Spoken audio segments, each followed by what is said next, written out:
ಹೋಗಿ ಒಳಗಡೆ. Don't touch me. ನನ್ನ ಒಂದೇ ಒಂದು ಬೆರಳು ಅದಕ್ಕೆ ಹೇಳ್ತಾ ಇದೀನಿ. ಅವ್ರು ಹೇಳಿರೋದು ನೀನು ಕಟ್ ಮಾಡಿ ಕೊಡ್ಬೇಕಂತ, ಇದೇ ಟೈಮಿಗೆ ಕೊಡು ಅಂತ ಹೇಳಿದ್ದಾರೆ. ಹೈಸ್ ಬಿಗ್ ಬಾಸ್ ಮನೆಯಲ್ಲಿ ಈಗಾಗಲೇ ಕಳಪೆ ಉತ್ತಮ ಅನ್ನೋ ಒಂದು ಆಟ ಶುರುವಾಗಿದೆ. ನಿಮಗೆಲ್ರಿಗೂ ಕೂಡ ಗೊತ್ತಿರ್ಬೋದು, ವಾರ ಪೂರ್ತಿ ಯಾರು ಚೆನ್ನಾಗಿ ಆಡಿರ್ತಾರೋ ಅವರಿಗೊಂದು ಮೆಡಲ್ ಅನ್ನ ಕೊಟ್ಟು ಅವ್ರನ್ನ ಉತ್ತಮ ಅಂತ ಹೇಳ್ತಾರೆ. ಆದ್ರೆ ಒಬ್ಬ ಕಳಪೆಯನ್ನ ಆಯ್ಕೆ ಮಾಡಬೇಕಾಗತ್ತೆ.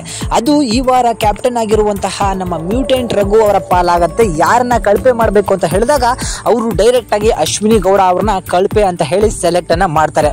ಮೊದಲೇ ಮ್ಯೂಟೆಂಟ್ ರಘು ಮೇಲೆ ಉರ್ಕೊಂಡು ಕೂತಿದ್ದಂತಹ ಅಶ್ವಿನಿ ಈಗ ಮತ್ತೆ ನನ್ನನ್ನೇ ಟಾರ್ಗೆಟ್ ಮಾಡ್ದ ಅಂತ ಹೇಳಿ ನಾನು ಅಶ್ವಿನಿ ಗೌಡ ಅವ್ರನ್ನ ನೆಗೆಟಿವ್ ಅಥವಾ ನಾವು ಕಳಪೆ ಅಂತ ಹೇಳಿ ಆಯ್ಕೆ ಮಾಡ್ತೀನಿ ಅಂತ ಕೂಡಲೇ ಚಪ್ಪಾಳನ್ನ ಹೊಡೆದು ವೆರಿ ಗುಡ್ ಅಂತಾರೆ. ನಂತರ ಕಳಪೆ ಡ್ರೆಸ್ ಅನ್ನ ಹಾಕೊಂಡು ಹೊರಗಡೆ ಬರ್ತಾರೆ. ಆದ್ರೆ ಮನೆಗೆ ಕಳಪೆ ಆದವರು ಜೈಲಿಗೆ ಸೇರ್ಬೇಕು. ನಿಮಗೆ ಗೊತ್ತಿರ್ಬೋದು, ಅಶ್ವಿನಿ ಗೌಡ ಮೇಲೆ ಹೊರಗಡೆ ಅಂದ್ರೆ ಮನೆ ಹೊರಗಡೆ ಈಗಾಗಲೇ ಕಂಪ್ಲೇಂಟ್ ಆಗಿದೆ. ಆದ್ರೆ ಕಾಕತಾಳಿ ಅನ್ನೋ ರೀತಿ ಮನೆ ಒಳಗಡೆನೂ ಕೂಡ ಈಗ ಜೈಲು ಪಾಲ್ ಆಗಿದ್ದಾರೆ. ಜೈಲಿಗೆ ಹೋಗೋಕ್ಕೂ ಮೊದಲೇ ಮನೆ ಮಂದಿಗೆ ಒಂದು ಆವಾಜನ್ನ ಹಾಕಿ ಒಳಗಡೆ ಹೋಗ್ತಾರೆ.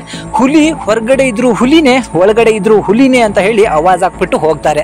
ನಂತರ ಮ್ಯೂಟೆಂಟ್ ರಘು ಅವರು ಬಂದು ಅವರನ್ನ ಒಳಗಡೆ ದಬ್ಬಿ ಆ ಒಂದು ಬಾಗಿಲನ್ನ ಹಾಕೊಂಡು ಹೊರಗಡೆ ಬರ್ತಾರೆ.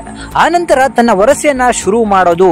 ಸೊ ವಿಲನ್ ಆಗಿ ಬಿಗ್ ಬಾಸ್ ಮನೆಗೆ ಎಂಟ್ರಿ ಕೊಟ್ಟಿರುವಂತಹ ಅಶ್ವಿನಿ ಗೌಡ ಮತ್ತೆ ವಿಲನ್ ಆಗಿರೋದು ನೀವೆಲ್ಲ ನೋಡ್ಬೋದು. ಯಾಕಂತ ಹೇಳಿದ್ರೆ ಒಳಗಡೆ ಹೋದ ನಂತರ ತಾವು ರೆಸ್ಟ್ ರೂಮಿಗೆ ಹೋಗೋದಾಗಿರ್ಬೋದು ಅಥವಾ ಏನೇ ಒಂದು ಹೊರಗಡೆ ಏನಾದ್ರು ಎಮರ್ಜೆನ್ಸಿ ಇದೆ ಅಂತ ಹೇಳಿದ್ರೆ ಕ್ಯಾಪ್ಟನ್ ಅನ್ನ ಕರೆದು ಕೀಯನ್ನ ತೆಗೆದು ಹೊರಗಡೆ ಬರ್ಬೇಕಾಗತ್ತೆ.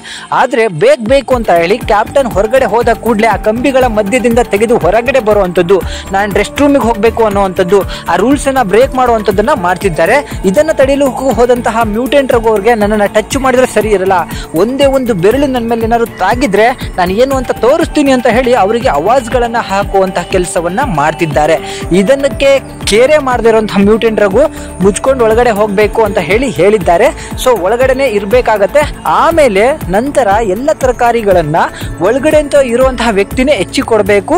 ಇನ್ನಿತರ ವ್ಯಕ್ತಿಗಳು ಯಾವುದೇ ಕಾರಣಕ್ಕೂ ಹೆಚ್ಚಬಾರ್ದು ಅಂತ ಒಂದು ರೂಲ್ಸ್ ಇದೆ. ಅದನ್ನ ತನ್ನ ಒಂದು ಅಡ್ವಾಂಟೇಜ್ ಆಗಿ ಮಾಡ್ಕೊಂಡಿರುವಂತಹ ಅಶ್ವಿನಿ ಗೌಡ ಯಾರಿಗೂ ಕೂಡ ತರಕಾರಿಗಳನ್ನ ಹೆಚ್ಚಿ ಕೊಡ್ತಾ ಇಲ್ಲ. ಹಾಗೆ ಅಡಿಗೆ ಮಾಡ್ಕೊಳ್ಳೋಕ್ಕೂ ಕೂಡ ಅವರಿಗೆ ಪರ್ಮಿಷನ್ ಕೊಡ್ತಾ ಇಲ್ಲ. ಇನ್ನಿತರ ಎಲ್ಲಾ ಸಿಬ್ಬಂದಿಗಳು ಕೂಡ ಅಡಿಗೆ ಮಾಡ್ಕೊಳ್ದೆ ಸುಮ್ಮನೆ ಕೂತಿದ್ದಾರೆ. ಅದಕ್ಕೆ ಪ್ರಶ್ನೆ ಮಾಡಕ್ಕೆ ಹೋದವ್ರಿಗೆ ಅಲ್ಲಿ ಬಿಗ್ ಬಾಸ್ ಹೇಳಿರೋದು ಹೆಚ್ಚಿ ಕೊಡಬೇಕು ಅಂತ ಹೇಳಿ, ಇಷ್ಟೇ ಸಮಯದಲ್ಲಿ ಹೆಚ್ಚು ಕೊಡಬೇಕು ಅಂತ ಹೇಳಿ ಎಲ್ಲೂ ಕೂಡ ಹೇಳಿಲ್ಲ ಅಂತ ಹೇಳಿ ಅವರಿಗೆ ಆವಾಜ್ಗಳನ್ನ ಹಾಕ್ತಿದ್ದಾರೆ. ಹೀಗೆ ಮನೆ ಮಂದಿಗಳೆಲ್ಲರೂ ಕೂಡ ಈಗ ಅಶ್ವಿನಿ ಗೌಡ ವಿರುದ್ಧವಾಗಿ ತಿರುಗಿ ಬಿಡ್ಲಿಕ್ಕೆ ರೆಡಿ ಆಗಿದ್ದಾರೆ.